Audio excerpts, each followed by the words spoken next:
कहानियों के इस चैनल में आपका फिर से एक बार स्वागत है। मनीष ऑफिस से थका हारा घर आया तो देखा उसकी 1 साल की बेटी लवी बाहर बरामदे में मिट्टी से सनी हुई खेल रही थी। वहीं अभी तक तो घर में अंधेरा हो रखा है। सोचा शायद लाइट नहीं होगी, पर आस पड़ोस में तो लाइट जल रही थी। फिर किसी ने अभी तक घर की लाइट चालू क्यों नहीं की, जबकि घर में अम्मा पत्नी मीनल मौजूद थे। मेन गेट खोलकर अंदर बरामदे में आया और सबसे पहले अपना बैग एक तरफ रखकर लवी को अपने रुमाल से थोड़ा पोंछकर साफ किया। मन ही मन सोचने लगा कि 1 साल की बच्ची अकेली बरामदे में क्या कर रही है, जबकि रोज तो अम्मा इस समय उसके पास होती हैं। कुछ गलत की आशंका हुई तो लवी को गोद में उठाकर अंदर घर में आया और सबसे पहले बाहर वाले कमरे की लाइट जलाई। सामने का नज़ारा देखकर वो बिल्कुल हैरान हो गया। पूरा कमरा बिखरा पड़ा था, यहाँ वहाँ बिस्किट के टुकड़े गिरे पड़े थे और सोफे के पास ही अम्मा ज़मीन पर बेसुध पड़ी हुई थीं। अम्मा को इस हालत में देखकर उसने मीनल को ज़ोर से आवाज़ लगाई, मीनल मीनल कहाँ हो तुम, जल्दी आओ, देखो अम्मा को कुछ हो गया है। लेकिन मीनल का कोई जवाब नहीं आया। आखिर लवी को फटाफट ज़मीन पर बैठाकर अम्मा को उठाने की कोशिश की और सोफे पर लिटा दिया। भागा भागा रसोई में गया और पानी का गिलास ले आया। कुछ छींटे अम्मा के चेहरे पर डाले, तब जाकर अम्मा को थोड़ा बहुत होश आया और उसने अम्मा को पीने के लिए पानी दिया। जब अम्मा को थोड़ा बहुत होश आया तो मनीष बोला, क्या हुआ अम्मा, मीनल कहाँ है, पड़ोस में गई है क्या, या मंदिर गई हुई है? और आपने घर की लाइट क्यों बंद कर रखी थी?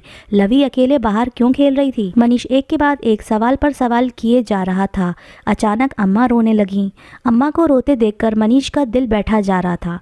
क्या हुआ अम्मा, बताओ तो सही, क्यों रोई जा रही हो? अम्मा रोते हुए बोलीं, वो बहू, क्या हुआ मीनल को? मनीष परेशान होता हुआ बीच में ही बोल उठा, बहू घर छोड़कर चली गई है। मैंने उसे खूब रोकने की कोशिश की, पर वो रुकी ही नहीं। मुझसे कह रही थी कि मुझे नहीं रहना आप लोगों के साथ, यहाँ मेरा कोई भविष्य नहीं है। मैंने उसके पैर तक पड़े बेटा, पर वो मुझे धक्का देकर चली गई। फिर पता नहीं क्या हुआ, आंखों के सामने अंधेरा छा गया और अब तेरे आने पर ही आँख खुली है। अम्मा की बात सुनकर एक हारे हुए खिलाड़ी की तरह मनीष चुपचाप ज़मीन पर ही बैठ गया। फिर आंखों में आंसू भर के धीरे से बुदबुदाया, उसे मेरा न सही पर लवी का भी ख्याल नहीं रहा। कोई माँ अपनी बेटी को कैसे छोड़कर जा सकती है? अपने बेटे को इस तरह हारा हुआ देखकर अम्मा का कलेजा मुंह को हो आया। अपने आंसू पोंछते हुए उसके कंधे पर हाथ रखकर बोली, उसने कहा कि उसे लवी की कोई जिम्मेदारी नहीं चाहिए, वो अपनी ज़िंदगी आज़ाद होकर जीना चाहती है। आपकी पोती है, आप ही संभालो, मुझे इससे कोई लेना देना नहीं है। बोलते बोलते अम्मा दोबारा रोने लगीं। दोनों माँ बेटे एक दूसरे के आंसू पोंछने लगे। अब वो दोनों क्यों रो रहे हैं, ये भला नन्ही लवी क्या पहचाने, बस रो रहे हैं। ये देखकर वो भी रो पड़ी। मनीष और मीनल की शादी 3 साल पहले ही तो हुई थी। तब तो सब कुछ ठीक था, अच्छा खासा बिजनेस था। मनीष और उसके पापा दोनों मिलकर बिजनेस बहुत अच्छे से संभाल रहे थे। पैसा भी बहुत था, कोई कमी नहीं थी। संपन्नता के बावजूद भी मनीष के मम्मी पापा ज़मीन से जुड़े हुए थे, काफ़ी सादी जिंदगी जीते थे। मीनल एक मध्यम वर्गीय परिवार से थी। मीनल की शादी मनीष के साथ उसकी बुआ ने करवाई थी। घर में नौकर चाकर काम करते थे, इसलिए घर में करने के लिए ज़्यादा कुछ नहीं होता था। इसलिए अम्मा जी ने उसे अपनी पढ़ाई पूरी करने के लिए कहा। मीनल ने अपनी पढ़ाई शुरू तो कर दी, पर उसका पढ़ने में मन नहीं लगता था। जब घर में सब कुछ था तो फिर भला पढ़ाई करके करना क्या था? कोई नौकरी तो उसे करनी नहीं थी। इसलिए कॉलेज के नाम पर घर से निकल तो जाती, पर क्लास बंक करके कभी कैंटीन में तो कभी मूवी देखने तो कभी शॉपिंग करके अपनी नई सहेलियों के साथ बाहर घूमने निकल जाती थी। मीनल को भी धीरे धीरे संपन्नता की आदत हो गई थी। आए दिन वो मनीष से पैसे मांगती। पैसों की कोई कमी नहीं थी तो मनीष भी कभी उससे नहीं पूछता था। अम्मा मनीष को टोकती, बेटा जिस इंसान ने इतना पैसा नहीं देखा हो वो उसे संभाल नहीं पाएगा। कुछ तो अनुशासन में होना ही चाहिए। वो पैसे मांगती है और तू दे देता है, ये तक भी नहीं पूछता कि वो पैसा खर्च कहाँ करती है। मनीष भी हंसकर टाल देता, अम्मा वो बाहर जाती है तो उसे भी हाथ खर्चे की ज़रूरत होती है। बेटा हाथ खर्चे में और फजूल खर्चों में फ़र्क होता है, जो तू समझ नहीं रहा है। अम्मा की बात सुनकर मनीष हंस देता, अम्मा उसी के लिए तो कमा रहा हूँ। इतना कमाने के बाद भी अगर पत्नी पैसों के लिए परेशान हो तो फिर मेरे कमाने का क्या फ़ायदा है? और फिर वो कॉलेज जाती है तो दोस्तों के साथ थोड़ा बहुत तो चिल करेगी ही ना। बेटे के आगे अम्मा कुछ नहीं कह पाती।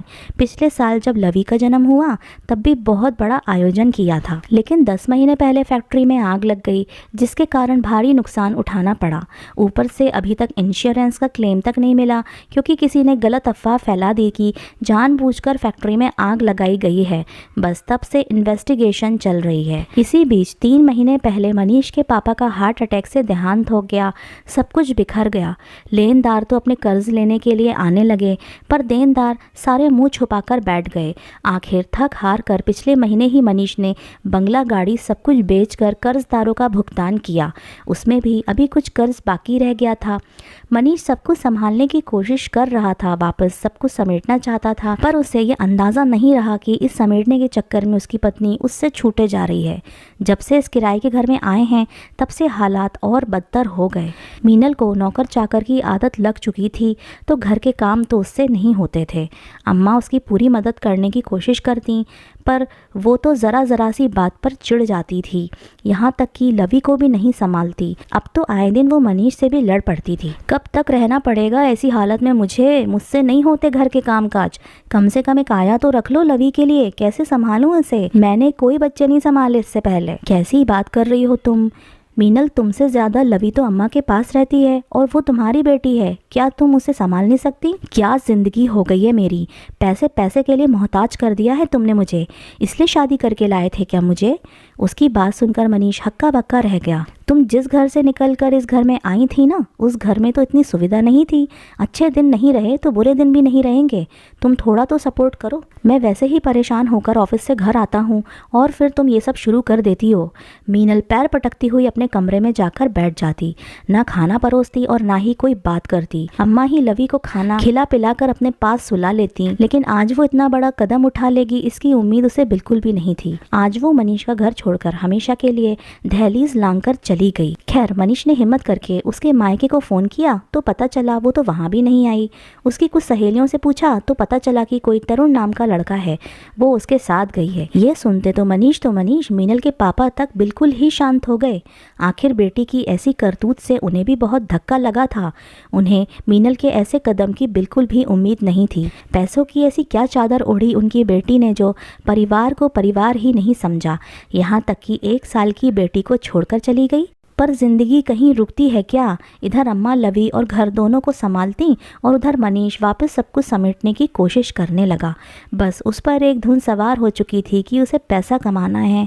आखिर उसकी मेहनत रंग ले आई। 2 महीने के बाद जाकर फैक्ट्री का केस मनीष जीत ही गया और इंश्योरेंस क्लेम पास हो गया। क्लेम का जो पैसा आया उसमें से सबसे पहले जो थोड़े बहुत कर्जदार थे उनका कर्जा चुका दिया। बाकी बचे पैसों में से एक फ्लैट खरीदा और वहाँ पर शिफ्ट हो गए और बाकी के पैसों से नया काम धंधा शुरू कर दिया। बिजनेस का अच्छा खासा नॉलेज और मार्केट पर पकड़ होने के कारण मनीष का ये काम भी चल निकला। धीरे धीरे वो तरक्की कर ही रहा था कि एक दिन अचानक मीनल लौट कर आ गई। उसे अचानक देखकर मनीष हैरान रह गया। आखिर 6 महीने बाद ही लौट कर आने का अब क्या तुक था? मीनल अब उससे माफ़ी मांगते हुए दोबारा उसकी ज़िंदगी में अपनी जगह चाहती थी, लेकिन मनीष ने उसे अपनाने से इनकार कर दिया। इस पर मीनल ने अपने माता पिता को मनीष के घर ही बुला लिया। वो लोग घर आए भी, पर उन्होंने साथ मनीष का ही दिया। पर अब मैं जाऊंगी कहाँ? मेरे पास तो कुछ भी नहीं है। तरुण ने भी मुझे साथ रखने से इनकार कर दिया और फिर मैं लवी की माँ हूँ, उस पर मेरा हक है। मीनल अचानक लवी पर हक जताते हुए बोली, लेकिन लवी तो अपने आप उससे छुड़ाने की कोशिश करने लगी। भला 1.5 साल की बच्ची उसे कैसे पहचानेगी? अपने आप को छुड़ाने की नाकाम कोशिश करती हुई रोने लगी। यह देखकर मनीष बोला, तुम और लवी की माँ? माफ़ करना, तुम्हें तो पता ही नहीं है बच्चे कैसे पाले जाते हैं। वो बच्ची तक खुद को तुमसे छुड़ा रही है। कभी गोद में प्यार से लिया भी था उसे। जिस रास्ते आई उसी रास्ते से चली जाओ। तुम्हारा इस घर पर अब कोई हक नहीं है और ना ही हमारी जिंदगी में तुम्हारा कोई लेना देना है। मीनल ने बड़ी उम्मीद के साथ अपने मम्मी पापा की तरफ देखा, लेकिन इस बार उसके पापा बोले, हमसे कोई उम्मीद मत करना, ये तो तुम्हें पहले सोचना चाहिए था। कोई छोटी बच्ची तो नहीं थी तुम जो तुम्हें कोई बहका कर ले गया हो। एक बच्ची की माँ थी तुम। अरे परिवार न सही, अपनी बच्ची को देखकर भी तुम्हारा दिल नहीं पसीजा कि कैसे उसे छोड़कर जा रही हूँ। आखिर जब किसी ने साथ नहीं दिया तो मीनल को वहाँ से चुपचाप जाना पड़ा, कुछ दिनों के बाद ही उसका और मनीष का तलाक भी हो गया। मीनल जहाँ कोई छोटी मोटी नौकरी करके अपना गुजारा जैसे तैसे करती है, वहीं मनीष अब अपनी अम्मा और अपनी बेटी के साथ बहुत खुश है। तो दोस्तों, कैसी लगी आपको हमारी ये कहानी?